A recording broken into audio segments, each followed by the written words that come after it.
1:01 p.m. I will read the notice of option to recess into executive session. Pursuant to ARS subsection 38-431.02, notice is hereby given to the members of the commission and to the general public that at this regular meeting, the commission may vote to go into executive session, which will not be open to the public, for legal advice and discussion with the city's attorneys for legal advice on any item listed on the following agenda pursuant to ARS subsection 38-431.03, section A3. I also want to remind commissioners who are online, if you step away from the meeting, can you please let staff know through the chat as we're watching for quorum to make sure we don't lose it. And if you are online and want to make a comment or have a question, please enter C in the chat for comments and Q in the chat for questions. Item number 2 then will be roll call, and I'll turn it over to Adriana to do that. All right. Kevin Bond. Present. Eric Brownfield. Here. Tyler Denham. Kevin Doby. Karen Flores. Here. Sandy Flores. Jackie Kellogg. Here. Devonna McLaughlin. Here. Moses Milazzo. Here. Corey Runge. Here. Ross Schaefer. Glenn Slivers. Haley Zoroya. Here. Glenn is here. You're muted. Glenn, can you hear us?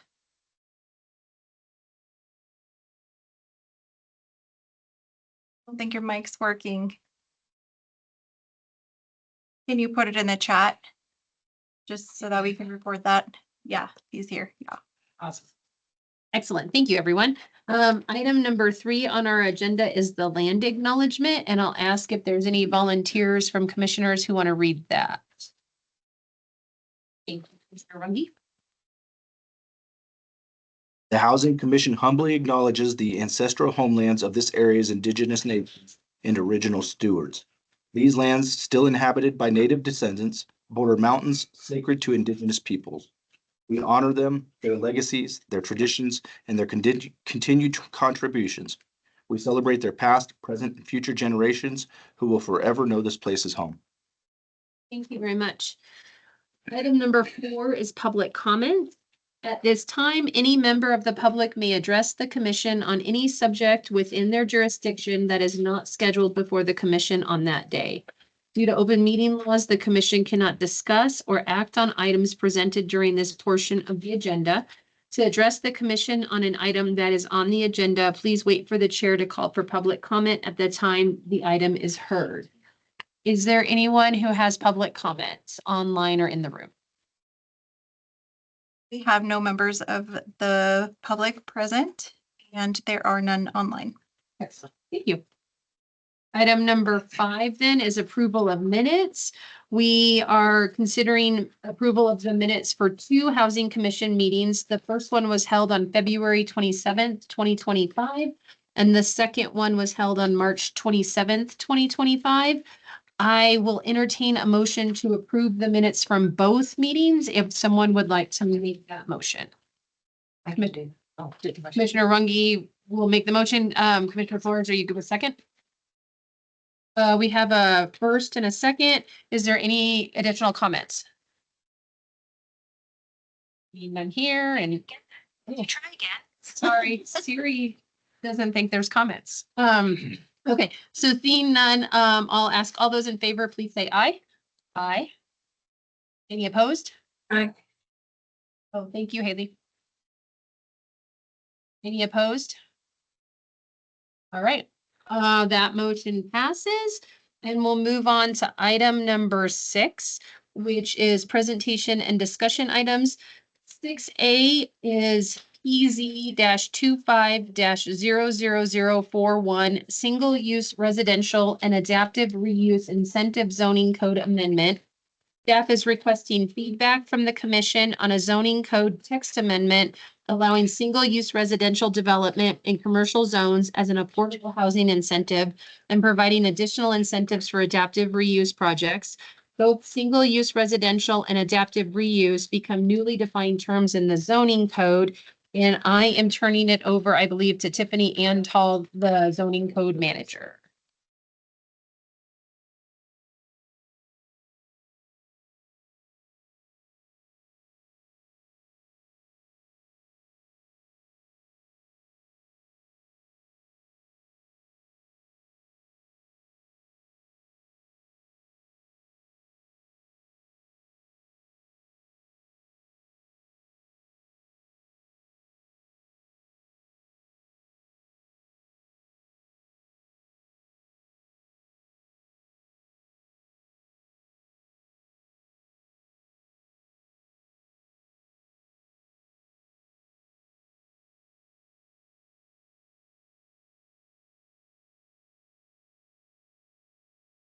We're working No, to I get the think there's some technical difficulties. Yeah, sorry, we're working to get the presentation up.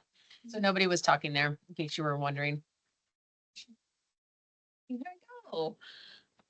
Hi, Tiffany Antal, zoning code manager, now regular attendee at the Housing Commission. I'll have more code amendments coming next month. Today we're here to talk about single-use residential and adaptive reuse as an incentive. I will say that there's also been a sort of a last minute add to this that's also supporting commercial development. We can talk about that at the end.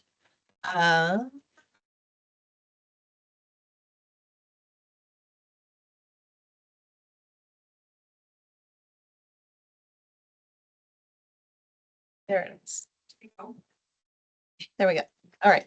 So first things first, what is single-use residential? It's a very simple or complicated way of basically saying a development containing only residential uses. So in our commercial zoning districts, we only allow residential projects currently when they're part of a mixed use. Single use means not part of a mixed use project. Single use residential right now in our commercial zones are really only permitted with an additional conditional use permit. That means that you've got to go all the way through your concept, site plan approval, and then you show up at a public hearing with Planning and Zoning Commission. So that means that you can expend a lot more money and effort and time in your development process to then go to a public hearing and a process to review that application, which could be approved or denied. Not that we've necessarily denied a lot of these projects over time, but it's a level of vulnerability that makes it a little bit less desirable or an unfriendly process for folks who want to develop in the commercial zone. Adaptive reuse is essentially the repurposing of an existing building from the use for which it was constructed to a new use by preserving the elements of the existing building rather than demolition. So we change uses all of the time, and commercial buildings are fairly easy to do this with. They're all basically designed to that commercial building code. So we have land use changes all of the time in commercial buildings. They go from, for example, an office use to a retail use. It does get a little bit more difficult when you go from retail to probably restaurant. Restaurant is a little bit more intensive, requires a few more things. But we have land use changes all of the time within our commercial buildings, but we are seeing the drive and the desire to see more residential development happen in our community. And so there's a likelihood to also see adaptive reuse projects in commercial buildings for residential purposes. The transitional housing projects that have developed over time. So the existing motels or hotels being transformed into permanent housing is an example of basically an adaptive reuse project. What's great about adaptive reuse is, it's an existing building and form that people are, they're there's less issue because it's been part of that fabric of the community for a long time. Generally keeping within the scope of buildings that already exist is usually preferable in most communities. It causes, I guess, it's less unsettling when development or demolition is proposed. And it's also a way to keep historic buildings in our community. So in light of that, we have, I know that you've heard about the Last Cap project. We have been working on the Last Cap project for, gosh, I don't know, a year and a half now. But one of the suggestions that has come out of our code concepts document is to look at allowing more residential development in our commercial zones. So more and more communities are really allowing just 100% residential and commercial. One, because it's a way to avoid rezonings of properties to high density residential. It's an easier way for a community to absorb multifamily development. Commercial development is already anticipated to be more intensive than surrounding residential uses. So there's less of an impact in the community when residential or higher density residential especially develops in commercial zones. There has been some recent state legislation in terms of allowing single-use residential. That particular state legislation did not apply to us because we are a smaller population. But this is a sort of dip a toe in that conversation, since we don't know where we're heading in this overall last cap conversation. And because of limitations we have in terms of Prop 207, we're taking a conservative approach, and we're broaching this issue right now as a possible affordable housing incentive, with the possibility of expanding this topic more broadly in the future, possibly becoming by right if we are able to replace it with other better incentives that help us achieve our affordable housing goals. That being said, we're looking at making that single-use residential projects that provide a minimum of 20% of all housing units within the development range of at least 80% AMI for a period of 30 years for rental. 15% of all housing units for ownership at 150% AMI. They will not have to obtain that conditional use permit. So knowing in advance gives you a lot more flexibility. It can also make lending a lot better situation by saying that you're upfront, you're a by right use. It builds in a lot more security in terms of any potential investment you might make moving forward in what that development looks like. In terms of adaptive reuse projects, there's additional incentives built in. So same parameters for the single use residential, but for adaptive reuse, we've added in additional enticements, and those include for adaptive reuse, the building does need to be at least 15 years in age. The idea is you're not going to come in and build a brand new building and then within 6 months walk in and try to adaptively reuse it. And the idea is you're using older buildings in the community. We can be flexible in terms of the 15 years. I've seen some codes. Los Angeles has a really great adaptive reuse project. Theirs is 10 years. Phoenix is 15 years. So there's flexibility in that timeframe or age. The project may not include additions that exceed 25% of the existing building. So again, we're trying to keep that predictability in the community of what that already existing development looks like and feels like.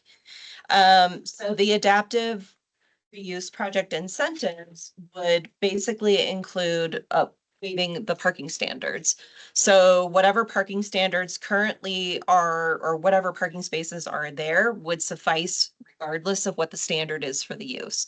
So if they have 25 spaces, but 35 spaces are required for that use, the 25 spaces will suffice. So there's no requirement to update those parking standards. In addition, there's no requirement to comply with our site planning design standards, which are built, it's a building forward design. We try to get parking now to the side or to the rear of a commercial building. So those site planning design standards would not apply either. They would be impossible to do anyway. Additionally, adaptive reuse projects would not be required to update their landscaping. So tearing up asphalt or tearing up sidewalk in order to accommodate new landscaping on site would not be required. Nor would the provision of common space. So multifamily developments generally are required to provide at least 15% common space on a particular development site. That would not apply because again, we're trying to be able to keep that site as within it, the framework of how it's already developed. We would also not make the development comply with our architectural design standards. So building has been in the community, we would expect architectural design, elevation or treatments to be revised. And so that's, I mean, would have updated that, but, so today we're here, if you have any questions, if you have suggestions on how we might move this along in a better, more streamlined way, we're open to what the Housing Commission might like to see from here. We would like to start sort of our public outreach in regards to this text amendment. So you are the first who are really hearing this amendment. Like to get the draft edited, completed, and then out to our regular group of entities that we outreach in the community, and then hit public hearing shortly after our council break. So aiming for Planning and Zoning Commission in August, City Council in September. This will be partnered with another upcoming amendment on high occupancy housing, which I'll be back next month to talk about as well. And then I wanted to throw in, there's an additional part to this amendment that's less about sort of residential uses, but more about adaptive reuse for commercial. And it's about amending our parking reductions that we allow. So for adaptive reuse buildings that are less than 5,000 square feet, we would no longer require them to upgrade their parking to current standards, so long as they don't expand the building beyond 5,000 square feet. This could benefit some residential projects, but smaller residential projects, probably in the lines of like a duplex or a triplex type situation. But there is that potential for even a residential adaptive reuse to take advantage of that additional reduction incentive. But the reason why we've tried for years to figure out how to, in the downtown, for example, when new uses come in, when new land uses come in, new restaurant versus a retail store, they have different parking requirements. We don't make developments in the downtown provide parking because clearly none of those buildings have parking spaces. The same rules, however, do not apply to Southside and their commercial core. And so a lot of those buildings have to go through the one-off process of getting variances or other special exceptions. So the idea here is that we could be much more amenable to our historic core downtown. It would also be extremely helpful to commercial areas in Sunnyside as well, where we have smaller, more compact commercial developments. So again, just not requiring parking updates or new requirements at all for those commercial adaptive reuse projects or those commercial properties. So does anybody have any questions, any concerns, any suggestions? So we'll open it up to commissioners. And I do want to point out that Commissioner Denham is here for forum attendance purposes. Anyone have anything they want to add, questions, comments? There's something that I wanted to bring up as a discussion point with the group. So first of all, I'm really excited that you're bringing forward something on single-use residential. I think it's a really nice evolution of the concept of mixed-use areas, like recognizing that mixed-use area doesn't mean that every building has to be individually mixed use. Like a residential next to a commercial building is like still a very nice area and meets all of those goals that the city wants by encouraging mixed use areas. I am, however, a bit skeptical of the approach being taken here. The approach of only allowing single-use residential buildings through the affordable housing incentive policy. My preference would be that we actually just make residential buildings an allowed use in commercial zones by right, without having to go through the incentive policy. Obviously, still those buildings should be able to qualify for the affordable housing incentive. You know, they should be able to opt into it, but I don't think it should be a requirement. And the reason I think that is because there are so many other benefits to mixed use areas in terms of accomplishing particularly the city's sustainability goals, that I'm afraid making it a condition of the affordable housing incentive policy will cut down on it. And there's just so many other benefits. I feel uncomfortable about using it as value capture.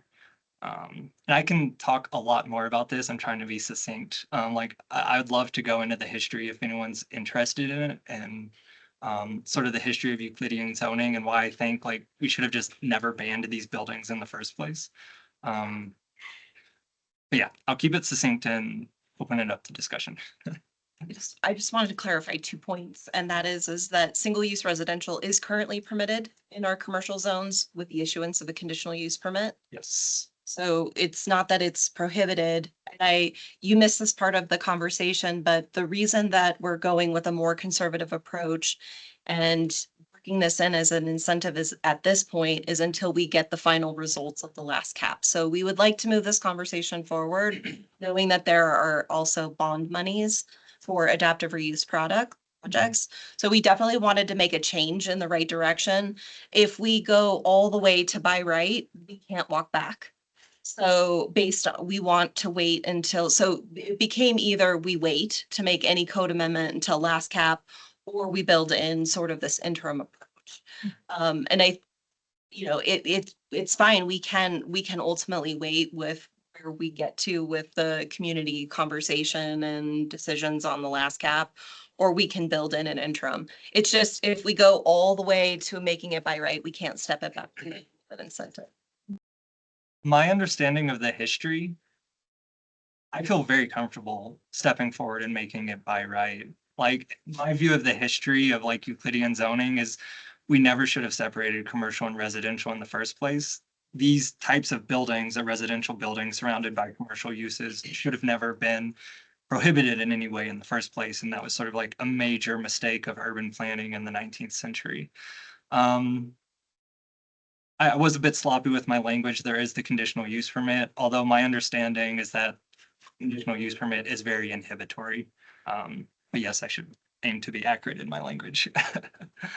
Can I ask a clarification? of Yes. you? So would you recommend it being by right for adaptive reuse in a commercial zoning district, or tear down new construction, build single-use residential? You don't care if it's adaptive reuse or new construction?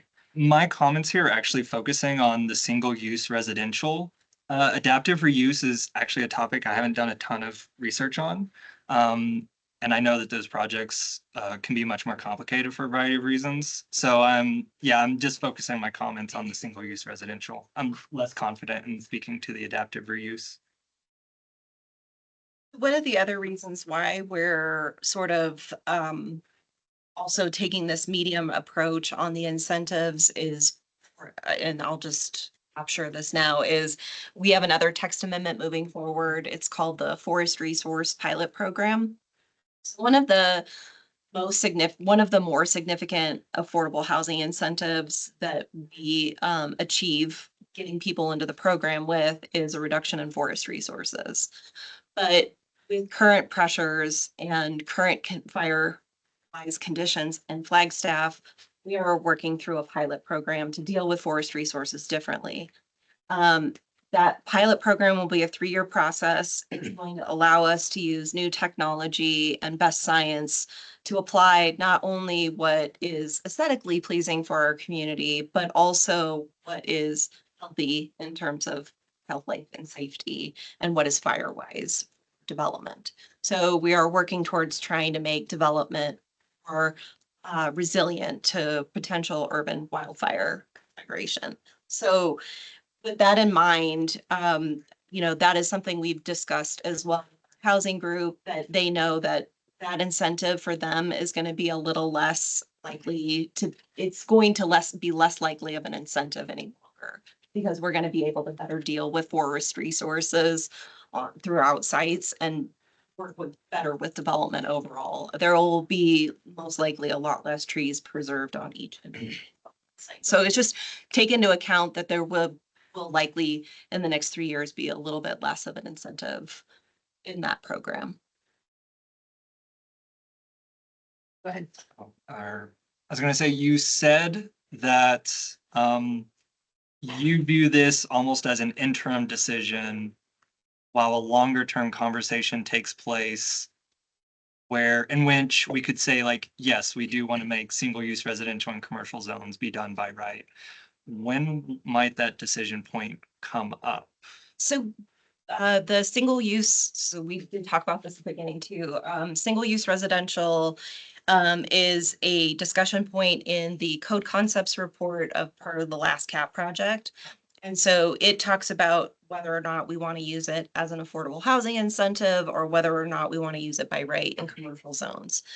There are other parameters that we may want to apply if we go the by right option. There would be other sort of maybe controlling factors, right? Because like you said, mixed use is really important, but you also want to make sure that when housing has the highest level of demand, that we're not also losing out on the commercial development needed to support. And so how do we make sure that we're maintaining that balance of land uses? And that's part of the question we've proposed to the consultant. So that if we do go by right, there's a little bit more work that needs to be done in that conversation of what other aspects of the code do we need to do to manage, to make sure that we're still achieving the right balance of land uses. Mhm. So there isn't a timeline then on when we would get to that next step decision. So the next step decision would come. So first of all, we want to get that direction on the code concepts. That's coming to sort of a finale here in June, which will give us the go ahead to give that final direction to our consultant to draft the final recommendations for code. And so if we're given that go ahead to say, yeah, this is something we want to consider by right, then we will provide that to the consultant to pursue that in terms of how we deal with those other complexities of by allowing single use residential by right. And in what zoning categories we may want to do it. And that's expected around by the end of 26, right? No, it's beginning of 26. Okay. Because for the version that's being advanced today, I do feel very strongly that these should be by right. I mean, I'm just one vote, obviously. But I would only feel comfortable advancing this version of it forward if I knew that very soon there was going to be another decision point where they could convert this to by right. Like, if this is going forward and it's going to be done through the affordable housing incentive policy for like a year at most. And, maybe there's some projects that are already lined up for it that are able to take advantage of it in that format. I would feel okay with it, but otherwise, yeah, just very strong preference to do this stuff by right. I think it's really important to a bunch of other city goals. The only thing I can't do at this point is commit to what the outcome of the community conversation is going to be and the final direction we give, but that's definitely part of the conversation that we are currently having. Yeah. Do any other commissioners have thoughts or questions, or anyone online? Adriana? Seeing anybody online? I do have one more. I'm sorry. Okay, before we move on from this by right conversation though, I wanted to weigh in on it too. So I support by right for adaptive reuse. I think where the incentives could come into play is where you clear out existing buildings and build new. And that if you're going to use single use in that case where it's new construction ground up, you're not adaptively reusing what's there, then we should have affordable housing incentives to be able to do that. But if you're gonna do adaptive reuse project, I mean, I think the benefits of getting residential in commercial, having mixed use, having people live near amenities and public transportation and all of those things outweigh having it be 20% affordable. And so I'm kind of siding with Tyler a little bit on this, but for that adaptive reuse purpose, and then if you're going to tear down and build new, yeah, maybe that's when, if you want it to be single use, you need to have it be, have an affordable component. So that's my 2 cents. A follow-up to that. Sure. So, would it still be worthwhile to have those other incentives as potentially part, like the reduction of parking, no landscaping as an affordable housing incentive? But Have the single use by right? have the adaptive reuse Yeah, by right instead of CUP. I actually, so that, I didn't bring that up because, it wasn't, but I do want to recognize and appreciate the parking and the landscaping and the, all of those. Having done an adaptive reuse project, you can't find extra parking in a lot of ways. Like, I mean, if you guys just don't allow it to be existing parking, it kills it. If Right. you require more open space or common space for amenities for multifamily, it kills it. So I would say no. I think those come along with adaptive reuse because the nature of adaptive reuse is so confining. Like if you have to have more parking, you just can't in many of these developed properties. If you have to have more trees, maybe you can find a place to plant a tree, but you're not going to find like so much impermeable because now you're meeting storm code requirement. So I liked all of those coming along with it because it makes the project viable in a really real sense. What about one more? So hiding something in my hat, what if I could convince other engineering partners to waive uh other improvements such as sidewalks and parkways and those types of things? So basically the other additional requirements that basically leaving the public improvements the way they are, not requiring an upgrade to public improvements. With the affordable. But so if you're not doing affordable, you still get your parking, you still get your, you don't have to have whatever, but you have to improve the public improvements to whatever the standards are. I mean, I don't think that kills the project. It just adds more money. The parking kills the project. The additional open space kills, because you just can't find it on the site. But if you have to make the sidewalk nicer or whatever, then I don't know that I care, but that I'm one voice again. So anyway, that Commissioner Runge. Yeah, I'm kind of pairing on, and I have to agree. Line that you guys are both going, but it seems like we're focused on the adaptive reuse. Because if they adaptively reuse it as another commercial purpose, and the biggest reason I'm asking is that can change, you change a business and it can change the dynamic of the community, the noise levels, pollution, whatever. I mean, there's a lot of different things, even the volume of traffic. So is this adaptive reuse exclusive to just residential and business areas, or can it go business to business? So this particular adaptive reuse provision is specifically for housing. The adaptive reuse for commercial is limited to 5,000 square feet. And it's just the parking and landscape. Commissioner Milazzo has a comment. Did that answer your question, Commissioner Runge? Okay. All right, Commissioner Milazzo? Yeah, I just wanted to agree with both Tyler and Devana. I think there are some really important needs for by right that we could address with the by right. And I also agree really strongly. We've seen just in recent years developments be killed by P&Z and in other spaces for lack of parking. And I think we want to make sure that that doesn't happen anymore. Thank you, Commissioner Milazzo. I have one more thought though. I would not like residential by right, single use. If we, you're gonna tell me, anyway, I'm gonna open this. Okay, so can we allow it by right if it's restricted to 30-day rentals and greater so that it can't be a VRBO essentially? I can't do. Wish I could, but I can't. Darn it. Okay, and there's no way to do that, right? Like even if it's an affordable and housing incentive, then 20%. With Airbnbs, it's only fourplexes and below. You can't Airbnb out every unit in an apartment complex. You will run into. In your hotel. Yes, Oh, you'll run into a state you'll run into state legislature requirements. But for fourplexes and below, which is a little bit sad for missing middle, can still be Airbnb'd out individually. So we did have an apartment complex here, basically evict everybody and start to short-term rental every unit, I think but one, and we were able to stop that. Okay. Okay, that's better then. But on the adaptive reuse, didn't you say a lot of this would be going to, it would primarily impact actually plexes and triplexes? Well, so that little tiny amendment that would only apply to, so the parking reduction for buildings that are less than 5,000 square feet. There are some smaller buildings that I could see in Sunnyside that are commercial today get converted to residential. They could be like 2, 3, 4 units, potentially more than middle housing size.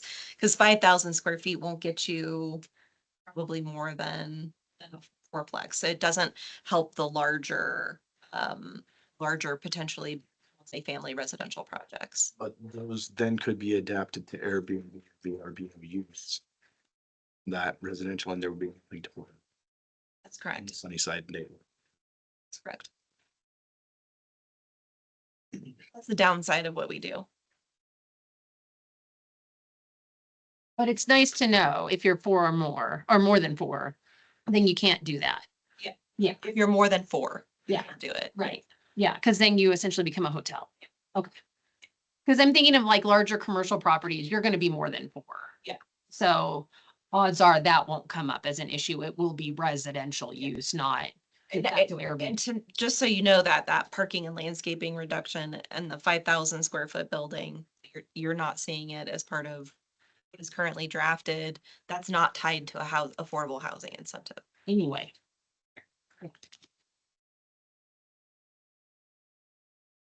Any other comments or questions? You had something else you wanted to go and I interrupted you. I'm sorry. Oh, no worries. It actually interacts very interestingly with your question. So I was just gonna ask, is there any kind of demand for single-use residential at smaller scale, like townhomes, fourplexes, that kind of stuff? And I wanted to ask because my understanding is that like a flat level of subsidy, like a minimum of 20%, that requirement hits smaller scale projects harder than larger scale apartments. Like an apartment complex can support that, but you can never have like a row of townhomes support that. So there is a different provision for home ownership. It's 15% for home ownership, and townhomes would generally be home ownership rather than rental, but not necessarily. You can use the building form of townhomes. It's rental, they would just all be on the same property. Yeah. Townhouse to me just means something a little bit different.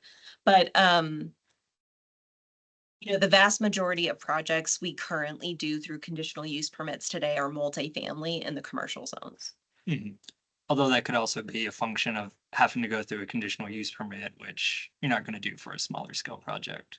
Well, it depends on what you mean by smaller scale. I mean, 20 townhouses might have the same sort of impact as, it's just different, right? And it depends on whether you're talking about building form or you're talking about ownership and subdivision. So they are like a little bit of apples and bananas.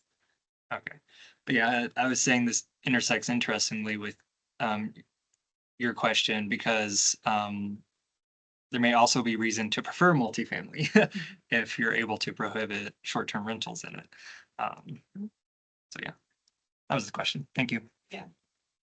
Overall, it's been harder for us to achieve ownership units through the incentives. Struggle. We get better at it. I guess we're gonna rewrite all of these, right? It's gonna be It'll be fun. Are there any other comments or questions from the commission first? Anyone online? Well, I Karen? Yeah. So I'm just thinking though, like with having these incentives that are just targeting low to, I guess, moderate income levels, I think we're still leaving out people who need housing that can't get it. And so, I mean, is there any flexibility with it, or does it have to be those requirements of 100% AMI or 150 AMI? You can absolutely make recommendation on changing the AMI. I would definitely recommend that you have the AMI salaries in front of you because believe me, I had the same conversation with housing, and once they brought out what the actual incomes are affiliated with 80% AMI for one person being 56,000, that's basically a market rate rent. And that is that workforce rent you're looking. It's 80% at this point. But also remember. And they can't afford anything. No, well, so, but that, what we're saying is workforce is struggling to find units, right? But if workforce is now in alignment, our workforce population is now much more in alignment with 80% AMI. Then attracting and incentivizing those 80% AMI units is much more of a benefit than we ever anticipated. So AMI limits went up recently. So 80% AMI for a household of one is now $61,100. So because they went up April 1st. Sorry, I don't know if that's a staff update later, No, but sorry. so when you're doing math on like what someone in that income range can afford, 61.1 times or divided by 12 times 0.3 is $1,527 a month. So I think the argument is that the market is hitting that. I don't know if that's an accurate argument or not. Like, I don't know if a studio or one bedroom you can find for that. But fair market rent is in that range. We're only talking rents. Well, for 80% AMI, yes. The ownership one was 150% AMI. So we can do the math to tell you what that is, but it's high. It is high. Well, and the reason that one is high is because we've had a hard time, getting ownership units in Flagstaff. I mean, like rental, no one's doing ownership. And so we need to incentivize that somehow. Yeah, so 150% AMI for a household of one is 114,600. So that's your ownership limit. That's the ceiling, but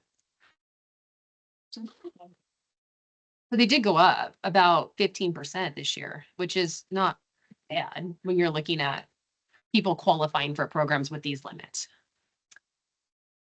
I just know in theory that all sounds great, but then when you put all their numbers together, I know. especially in ownership, somebody usually has a car payment or credit card or this or that. By the time you put it all together, they still can't.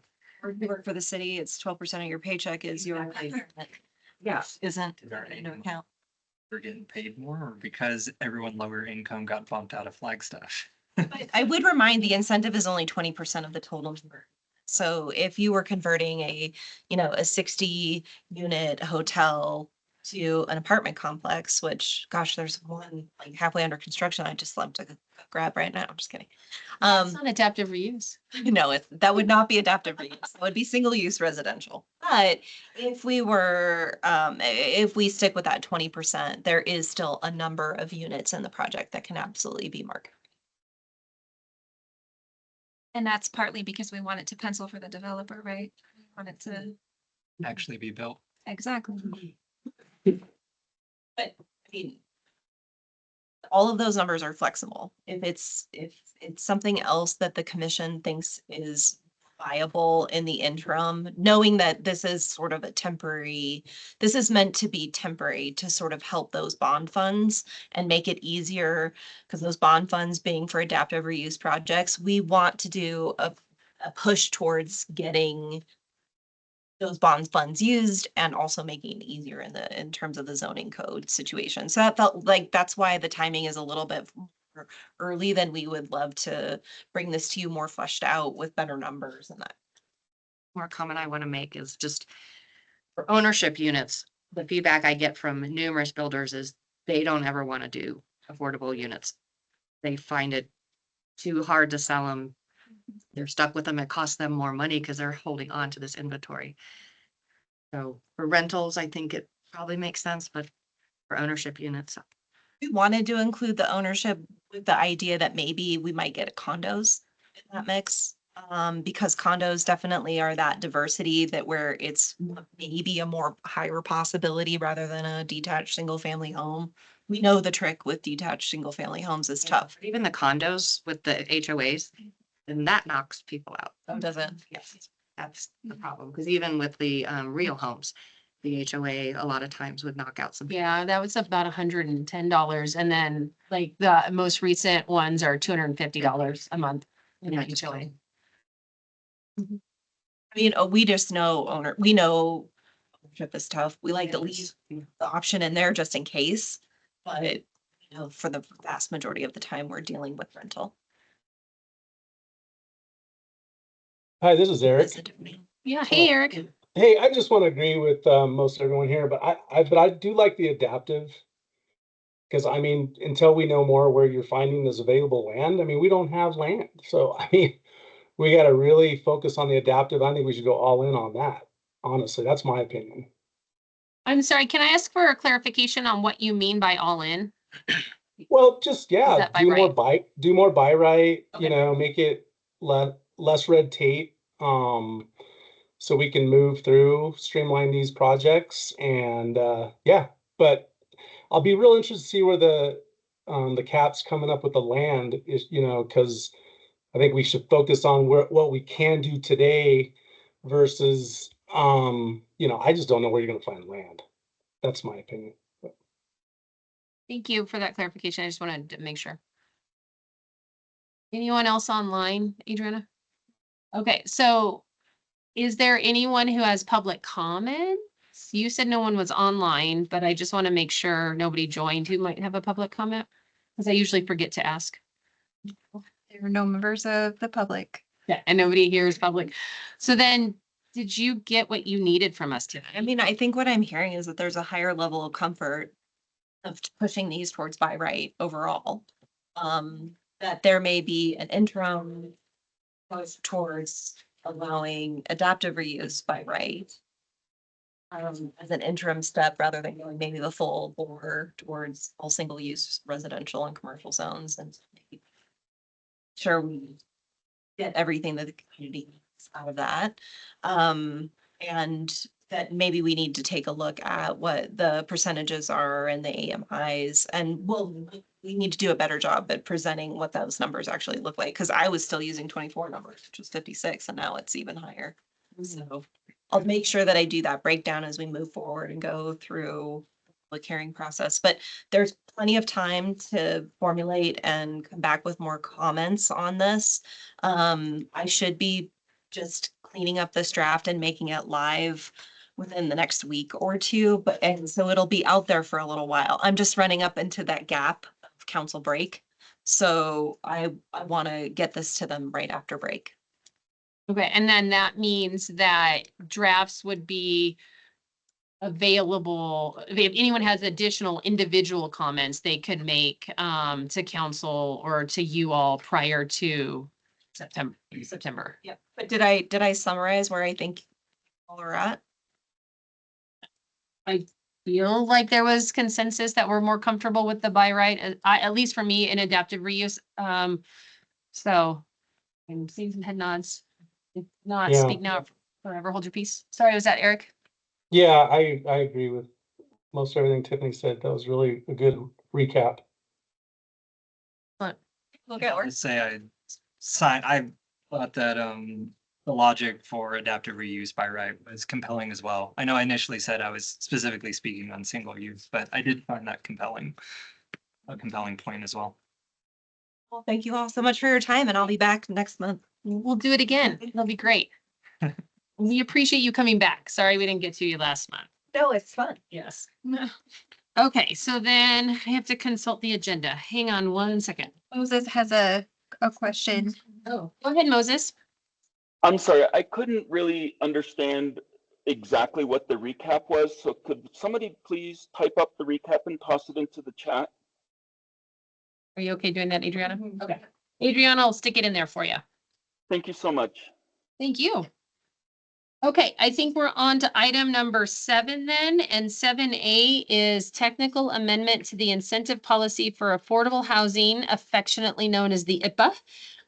Review and recommend approval for the May 20th, 2025 council meeting, and I am turning this over to Jessica, I believe.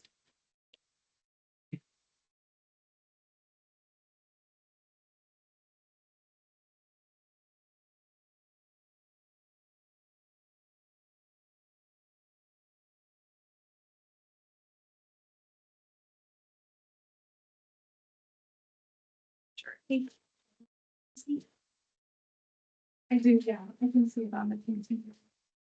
It was good. I need to go be like Afternoon Housing Commission, I'm just Donna Ho, planner.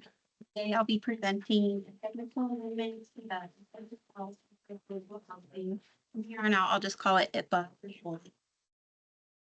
A technical amendment to the IPA policy, which was adopted originally by council in October of 2009. Verify that water and sewer systems be separate. I just want to emphasize that this is a really small update. Ensure the policy's language is clear. There will be a much larger policy update to follow later in the future to address broader items. So if you're reading through it and you see little things, not focusing on that right now. We work closely with legal, water, and finance staff, so I want to thank them for. Can you talk a little louder? Can you hear me now? Fine. That sounded a little better. Thanks, Moses, for that feedback. We're turning off the air conditioning thing too. Okay. Okay, and I'll just reemphasize, this is a very small update to clarify language in the policy. You can look forward to a much larger update to follow in the future to address broader items. We worked closely with legal, water, and finance staff, so I want to thank them for contributing to this amendment. And you might be wondering, what is the IPA? It incentivizes developers to set aside affordable housing units in exchange for financial and zoning incentives. As you may recall, last June, my colleagues Jennifer and Marissa gave an excellent presentation taking a deep dive into the IPA specifics. So if you're interested in learning more, I highly recommend checking that presentation out.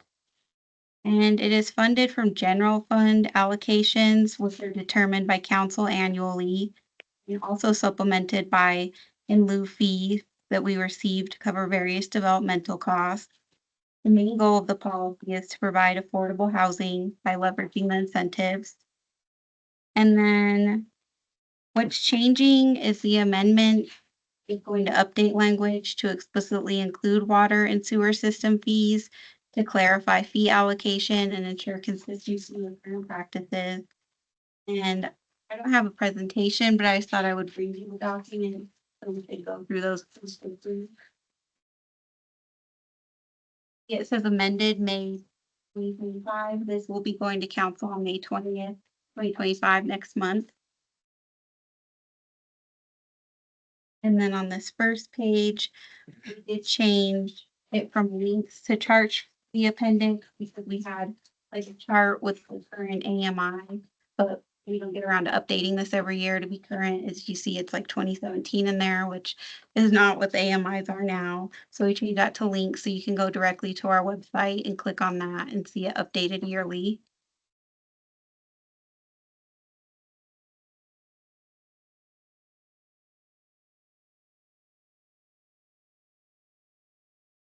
That's referenced again on page 3, where we just mentioned it's now a link and an appendix as opposed to the chart and the exhibit. And then for the development fee definition, that now reads, the development fee is broadly defined as any fee paid to the municipality associated with the development of a project within Flagstaff, including water and sewer system fees and impact fees. So we just added that in there to also be included.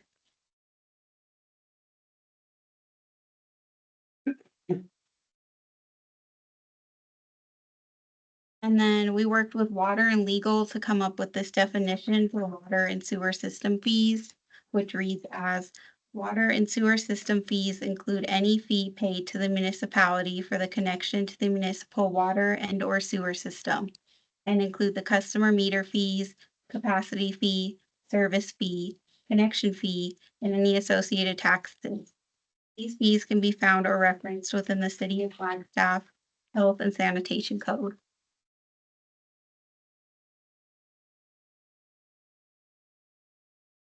And then on 3.9, we took a word out of there to clean that sentence up a little bit.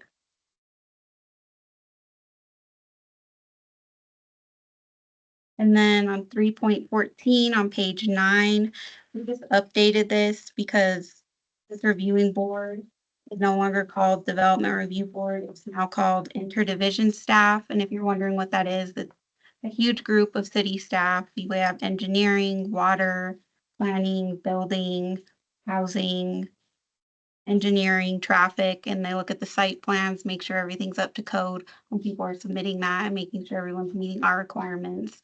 I apologize if I missed anyone. It's a huge group.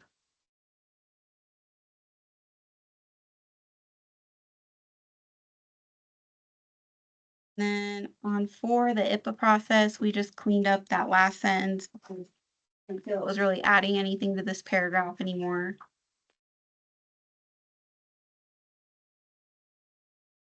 On number 5.1, under IPA incentives, we added and also permit the reimbursement of water and sewer system fees and impact fees for police and fire. We updated that language so that can be covered legally and in the policy for developers that want to use that incentive because it is pretty hefty and pricey for them to do. And then on 5.2, we just got rid of that development fees and say impact fees. And then this table was just updated with that, getting rid of the DRB, that is now IDS. And just cleaning up a little bit of language, defining police and fire impact fees, updating utilities department to water services division, and mentioning the water and sewer system fees.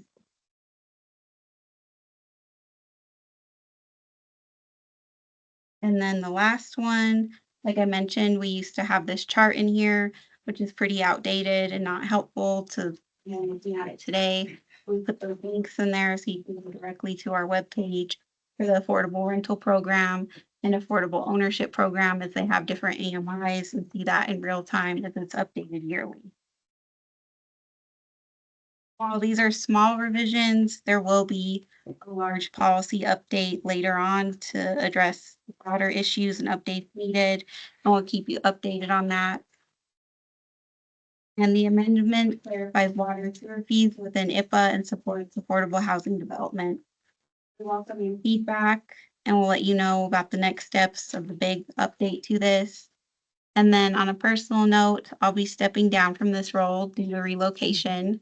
But it's been a pleasure to work with this commission, and I want to thank you for your support and collaboration.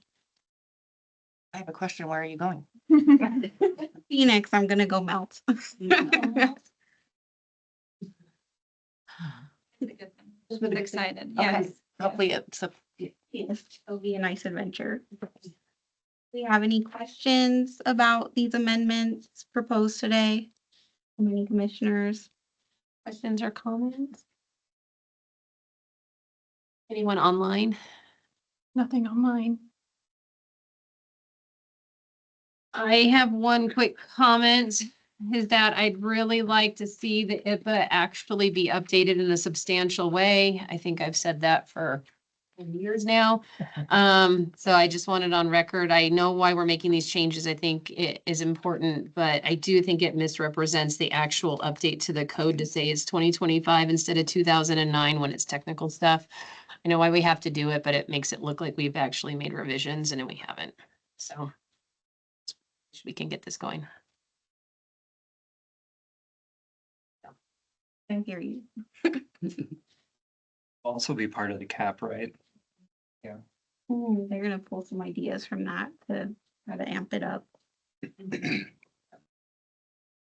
you need a motion for this, or are you just looking for head nods of happiness that we support the technical changes being presented to council? A head nod's good. Of happiness. I think we've got collective head nods in here. If you have head nods online or thumbs ups or want to come off mute and say you support this moving forward. Online world. We got a thumbs up from Commissioner Milazzo. Thank you, Moses. Alrighty, cool. Well, then I think you got collective head nods. So we appreciate the update and look forward to council adopting it. For the record, Commissioner Brownfield gave a thumbs up and Commissioner Zorroya said yes. Awesome. Thank you guys online. And I didn't ask for public comment, but I'm assuming there is no public comment. There's no public. All right, perfect. Okay. Good, my job. All right, item number 8 is informational items to and from commission members, staff, and future agenda item requests. Item 8A is an update from the Housing Authority Liaison. So there's that Commissioner Milazzo or Ms. Dar? This is Moses. We had canceled our last meeting, so I don't have an update from the last meeting. Sarah, do you have anything? Sarah is not. No, on. Sarah's at budget retreat, so she's not on Okay. Yeah. So no updates? updates. Okay. Makes it easy to go on to item B, which is update from housing commissioners and other informational items. Do any commissioners have anything they want to share? The online commissioners? No. As for station identification. Okay, item number C is update from housing staff, and I believe I'm turning it over to Deputy City Manager Joanne Keene if she's online. Right on time. Yay. Oh, hang on 1 second. Okay. We're gonna make you big on our screen, I think. Oh, goody. We're sure gonna make her. Uh-huh. Okay. Well, good afternoon, commissioners. I appreciate the opportunity just to give all of you kind of a quick update of what's happening with the city and kind of with the transition of our community development division. And can everybody hear me okay? I just want to make sure before yes, okay, great, wonderful. So I think as many of you know, Dan Folk, our community development director, departed the organization. He actually took a position in Aspen. And with that came an opportunity for the city manager and I to kind of look at a reorganization of community development. One of the things that we'll be doing is changing the name of community development to planning and development services. And kind of within that division, we will have building safety and code compliance, planning, and real estate under that division. And then kind of the next step of the reorganization is moving housing to report into the city manager's office. And then in 6 months, making housing a division. I know many of you, you're all passionate about housing. And I think one of the things that we saw was, a real strategic opportunity to elevate housing in the organization within the city of Flagstaff and, provide resources to make sure that, we're doing everything we can to support our housing goals, our 10-year housing plan, our housing emergency. So I wanted to just give all of you an update. I know, I think we've probably heard from some of you. I know Councilmember House, we're in the middle of our council retreat, and she was actually just speaking as I popped on at the council retreat. So she may not be able to join, but I did update council on this as well. They've been kind of a big advocate for making some strategic moves related to housing. And just with that, I just wanted to make sure you're all in the loop. We will be posting the Planning and Development Services Director position, hopefully by next week, and doing a recruitment for that. Right now, Michelle McNulty has been interim Community Development Director. And when we get to the point, if many of you are probably still going to be interested in kind of the role of that individual, we'll make sure you get an invite to the meet and greet and to be a part of that process. So with that, just kind of late breaking news that I wanted to make sure that you all were aware of, and I'm happy to answer any questions. Am I allowed to answer questions? Or are you allowed to ask me questions? It's probably the better way to phrase it. Yeah. I think we are, because it's an update from staff. We sometimes have follow-up. So Okay, yeah. great. Does anyone have questions for Deputy City Manager? Comments? Online commissioners. I just want to take this opportunity, Deputy City Manager Keen, to thank you for letting us know and to thank you for elevating housing up within the organizational structure. I do think that is a great strategic vision to help meet the 10-year housing plan goals and to address the city's declared emergency for housing. So I know I personally appreciate the city's ongoing investment and intentional attention towards housing, because I think we're seeing that it's making a difference for folks in our community. So thank you. Great, thank you. And just thank you for all you do on this commission and everything you do for the city of Flagstaff. We appreciate all of you very much. And thank you for your support. Anyone else have any last chance to ask Deputy City Manager Keen? So much longer to say that than Joanne, but okay.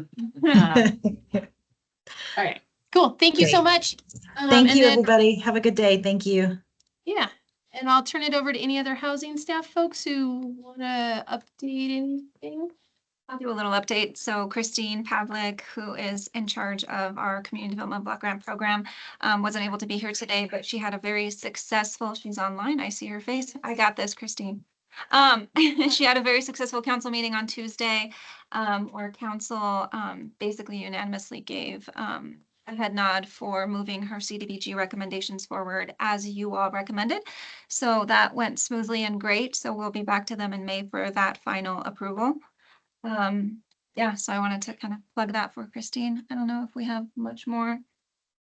Is there any indications or rumbling that CDBG is threatened at the federal level? Or are you guys confident that this year's allocation is good? We're confident that this year's allocation is going to be very similar to what we got last year. We're not so confident about the future years, but we'll take it one step at a time and see how it goes. But no, we're completely confident that it'll be fine for this coming year. Actually, and some other things occurred to me as I was yapping.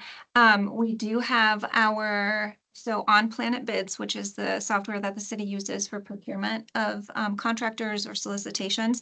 We do have both the CHAP, the Community Homebuyer Program, request for statement of qualifications is out. So we're seeking a partner for that process and project. And then as well as for the RAD program, that you all don't hear much about because this commission doesn't oversee the public housing side. But what we have currently is the RAD program, which is going to be a redevelopment of the public housing sites. We're going to be hiring a consultant to help us initiate that process very soon. So that RFP is out right now on the street as well. So those are my updates.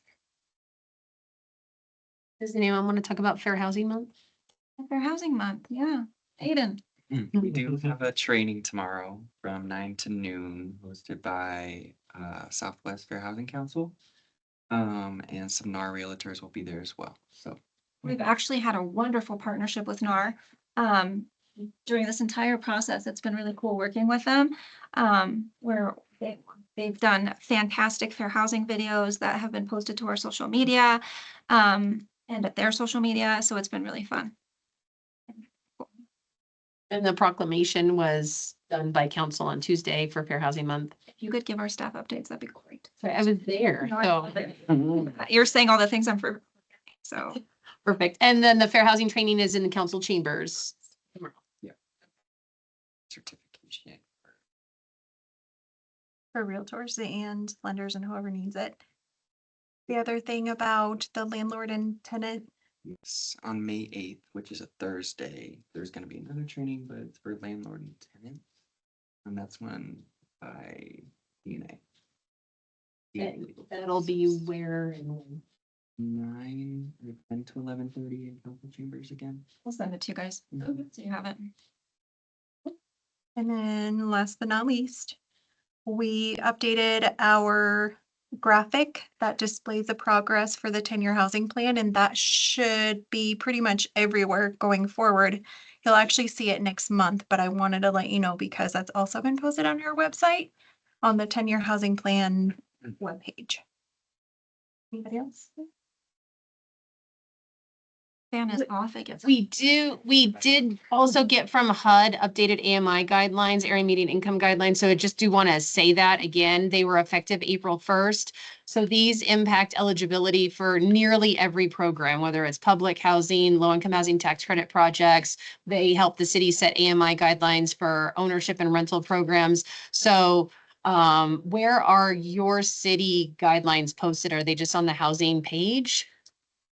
Our housing pages, we feed them up between affordable rental program, different table ownership.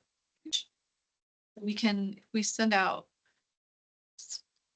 Research our housing section website, everything is pretty marked, titled based on what kind of it is. But we can send the links if you guys want. We did also have active links now on our draft IPA. But yeah. We wanted to link. Okay. And they did go up quite a bit this year from last year. So I know I'm always paying attention. They could go down one year too, but we haven't seen them go down in many years. But yeah, they've gone up. So now the median family income, which is 100% AMI for a household of 4, is $101,900 for families in. So it's gone up a bunch. And then is there a staff update on the adaptive reuse bond funds timeline or process moving? It'll be, I think we're to this commission in June, the meeting is booked. Where I need to work May on finalizing the draft based on your guys' feedback from last time. And I need to coordinate more with Jackie and Haley. A lot of that language. So back to you guys in June, and then we'll bring it up with Tiffany's code amendment process. She has a couple more stops. She couldn't get her stops finished before council break. So we're going to be following her in September council. Adopted policy adoption. So it won't be available for developers to apply for until the fall. But remember, it's gonna be it's not gonna be like a NOFA or a RFP. It'll be submit your application. If you meet these criteria, staff determines, yes, you're eligible. And then we do a contract or loan document. Yeah, the one thing is we still have to have box aired or external counsel. So we'll need to, once we have the program in shape, we need to send her the program attorney externally, send her the program so she can get an understanding of what box might look like. It'll be different than the other loan box we have for our other bond programs. So we have to factor in time for her to draft the full box. And also approved council. So unfortunately, no matter how you slice it, when it is not that. You know, when they're public monies like that, it does need no document, it does need council. So council can approve the policy in September, we'll have everything posted later that month. And start working on documents with people into October. But we still would need to get on a council agenda for individual. Look as we can. Is there any potential to decouple this process from Tiffany's process if the recommendation from this commission is to not tie the zoning code revisions for adaptive reuse to an affordable? So we've talked about it internally and talked to Tiffany, talked to Michelle, who's the interim development director. And unfortunately, with staff capacity right now, and with the length of time that it just takes to do these things, unless something else was to come off of housing's plate, there's no way that we could decouple. Our goal is to be very quick in September with the adaptive reuse money, but unfortunately, I mean, and then we did out with staff resignation, and so we're going to be recruiting for that position. So that's the problem, is that unless something gets off the bus, we can't move it all. So have like a where council's just not that break. So that's everything. Also that.